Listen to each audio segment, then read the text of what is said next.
We are starting chapter 4.1, and chapter 4.1 has to do with quadratic equations and how to graph them. Now again, like I told you guys, before we even start a chapter, we always have to figure out why do we do this, right? Because that has been one of the questions that you guys have always asked. Why are we doing this? Is this even necessary? So I gave you a quick example, right? Suppose James, some random guy named James, is organizing a charity tournament, right?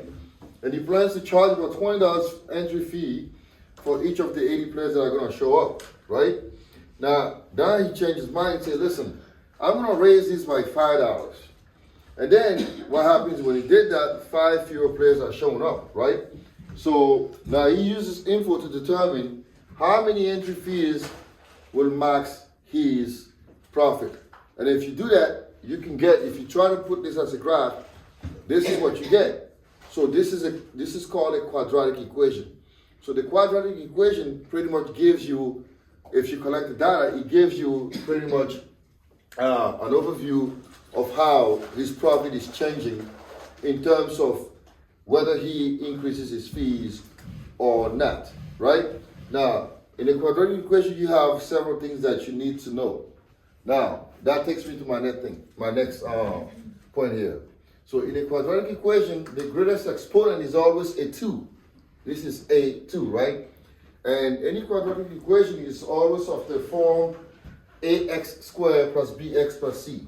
This is what any quadratic equation that you come up with is going to look like. F of x, which is the function, equals ax squared plus bx plus c. A, b, and c are coefficients of a and b are coefficient of x squared and x, and then c is just a constant, right? So any quadratic equation that you get is going to look like this. Now, if c is 0, you're just going to have something like x squared plus 2x. That's just an example, right? But most quadratic equations have to follow this specific format, okay? Now, I remember in our last chapter, we talked about quadratic equations, and this is the one that looks like a U. You guys kept saying U. So this is now, we're going to go into in depth about this type of equations, okay? Now, in a quadratic equations, you have several things that you need to know. First is the vertex, right? Vertex. Now, the vertex is either the highest point on the graph or the lowest point on the graph. For example, here, my vertex is going to be right here at the summit, right? This is the highest point. So here will be the maximum profit that this guy makes, right? So this is where he's going to make the maximum profit, yes? What does it say when it says $5 and something? Fewer, Okay. F-E-W-E-R. You don't have to copy that. It's just an example. But if you want to retain it, that's fine. Yes? What sport is that? What sport? Yeah.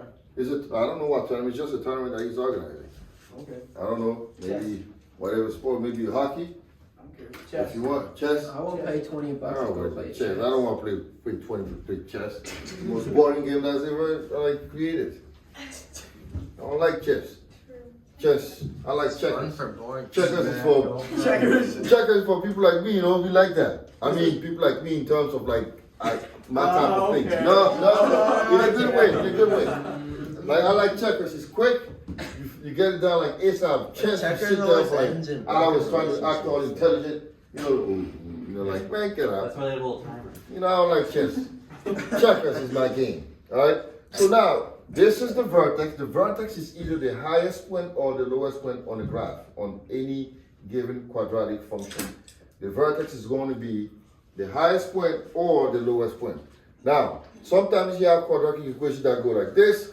This is where you want to maximize something, and when they are upside down, you want to minimize something, right? You either want to maximize it or minimize it. You want to minimize loss, but you want to maximize profit, right? So I remember one day I was studying a certain shoe, and when I collected the data from the shoe, I put it in my table, and when I graphed it, it looked like a quadratic equation. Basically, the shoe came out, right? It wasn't selling for a lot, and at some point it picked. I'm thinking, yay, and then it started to go down.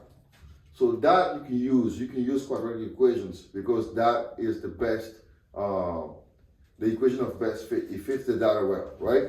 So that's all we use this for. We use it to see if you get a maximum profit somewhere, minimum loss, that type of stuff. Or whatever else you want to study. You can use a quadratic model if it fits the model. Okay? Now here, in the quadratic equation, we also have what we call the axis of symmetry, right? And this axis, as you can see, what does it do to the graph? You can observe it and see. It cuts it in half, right? So the axis of symmetry always cuts this in half. And that's going to be handy when we try to graph this function. We're going to learn how to use this to graph a function. Now, the next thing we're going to talk about, so far, all we've talked about is what the quadratic equation is like and what does it look like. Now we're going to talk about how to find the axis of symmetry and how to find the vertex, right? So to do that, we need to find an example. So let me go to the textbook here. So we have a function, f of x equals to, remember this is being recorded, so you don't have to worry about it. You can go back and watch it, right? Just let me just erase that whole thing. Yeah, you can. It's going to be available online. Copy of my notes. Right? So x squared plus 4x, right? Minus 3. So this is a quadratic equation. This is a quadratic function. So now with this quadratic function, we're going to try to find the axis of symmetry. We're going to try to find the y-intercept, and we're also going to try to find the vertex, right? So there are three things that we want to find. We want to find the axis of symmetry, right? We also want to find the vertex, and we also want to find the y-intercept. With these three pieces, we will be able to graph this quadratic equation now. Why is this quadratic? Because it fits the model what? Ax squared plus bx plus c, right? It fits this model. This is our model, ax squared plus bx plus c. That's the quadratic model. So now here, what is the value of a in this equation? A is 1. B is, and then C is, 3. C is Negative 3. -3, right?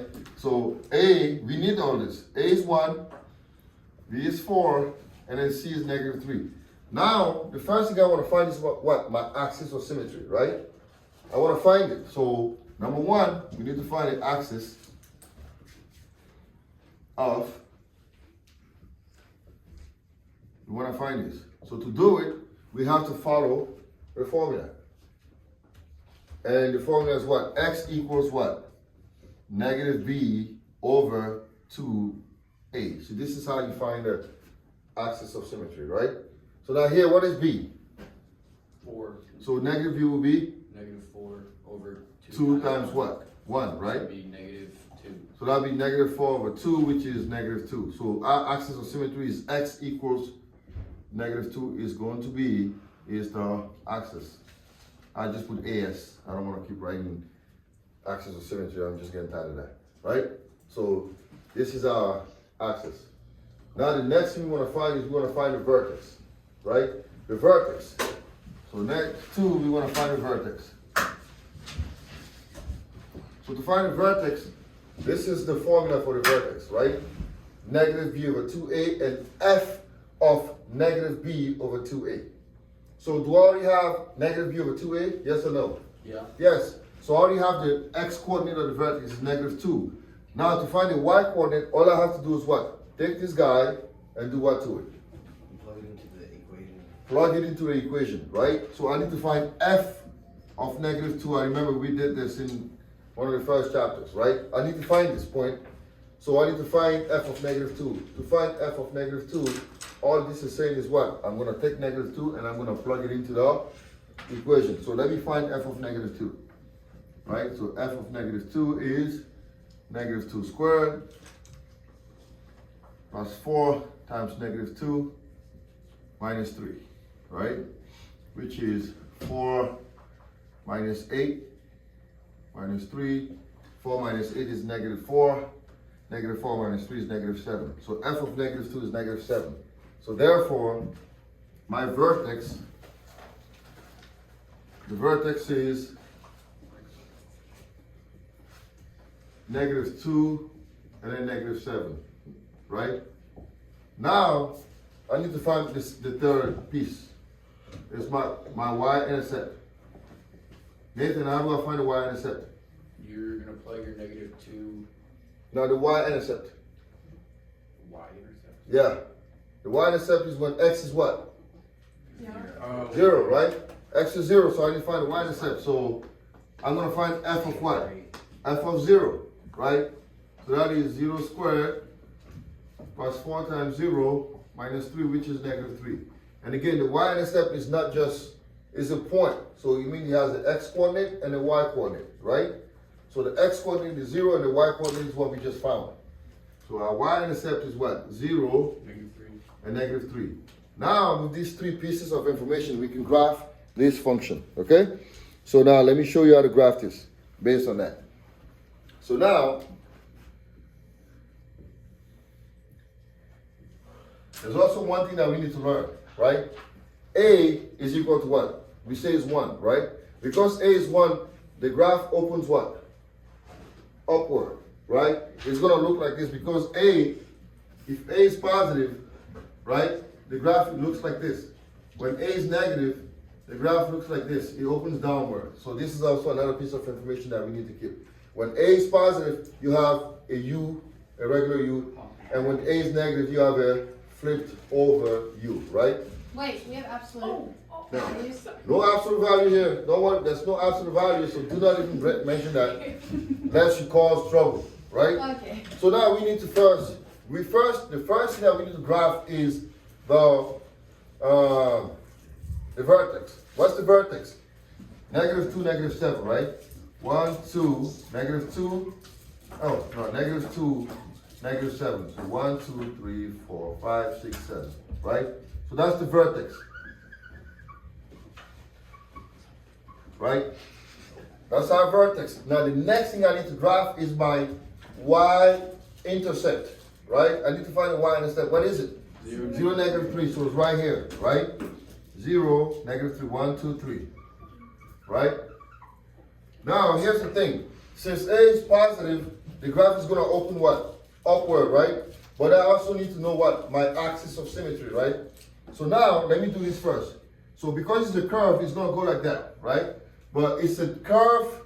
This is just half of the curve. I need the second half, right? To get the second half, what is my axis of symmetry is what? My axis is -2, right? So this line here, we usually use the dotted line for it. It's going to cut my graph in 2 portions. So that means all I have to do now is do what? Just get the second portion like this. Because this is going to cut it in half. Does that make sense, right? So all we need to graph it is we just need the vertex, the axis of symmetry, and sometimes the y-intercept. Because sometimes if the equation does not have the y-intercept, you're going to need a different point. In this case, this is perfect because we have a y-intercept. We can graph it. All right? So it's pretty simple. So now we're going to look at some other way to graph this. So let's Oh, it's pretty simple. let's graph this function here. Can I erase this? Yeah. All right. So let's graph another function. So let's say we have f of x, right, equals -5x squared, right, minus 10x plus 6, right? So what do I need to find? I need to find what? Your vertex. My vertex, right? Well, I guess that's, Yeah. yeah. I need to find my vertex. So what's my vertex? Is x X equals what? Negative what? -2. Negative b. B. First before we can do, let's put a is equal to what? -5. B, -10. and then c, 6. 6, right? So since a is negative, is the graph gonna go up or down like that? It's gonna go down. Down, right? So it's gonna be a graph that looks like this. So let's just keep that in mind as we're working, right? We already know that. So now let me find the vertex, right? I need to find the x coordinate. So let's put vertex first. So x is what? Negative b over 2a, right? Oh, yeah. So that would be what, Stephanie? It's 1. So negative 10, right? Over 2 times what? 5. -5. So this is 10 over negative 10. 10, which is -1, right? So the x coordinate is -1. Now to find the y coordinate, what do? I'm gonna take this guy, And plug it in the plug it into the function, right? So that gives you what? -5 times -1 squared, right? Minus 10 times -1. plus 6. This is negative here, and it's a square, so this is negative 5, right? Plus 10 plus 6. 16 minus 5 is 11, right? No, 9. Oh, yeah, 11. 11, 16, right? So our vertex is negative 1 and 11, right? Now what is my y-intercept? You don't even have to think twice. What is it? If you replace those x's by 0, the y-intercept is what? 6. So 0, 6, right? Do we still need to find the x-axis of symmetry? Let me let you in on something. We already have it. It's what? Negative 1. Negative 1 is always going to be the x-coordinate of the vertex, right? So now we can graph this. So now let's graph it.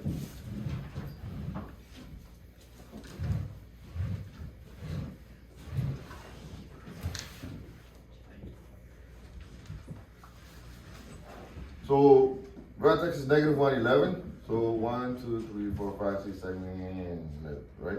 Right here somewhere. Right? Y-intercept is 0, 6, 0, 1, 2, 3, 4, 5, 6, right? So remember, the curve is going to go like that, right? And then I just need to draw my what? My axis of symmetry. Do you have And to then- draw that? Repeat, huh? Do you have to draw the axis? Yeah, you do. Why? Just for the sake of making sure you're showing that you know what you're doing. Oh, Because he cuts the graph into 2 halves. And this is it, right? because it's symmetry. Yeah. Can you? I don't get the. You don't get what? I don't get the. Alright, what did I graph first? What is this point called? No, that's not y-intercept. What is this? What term do we use for it? Vertex.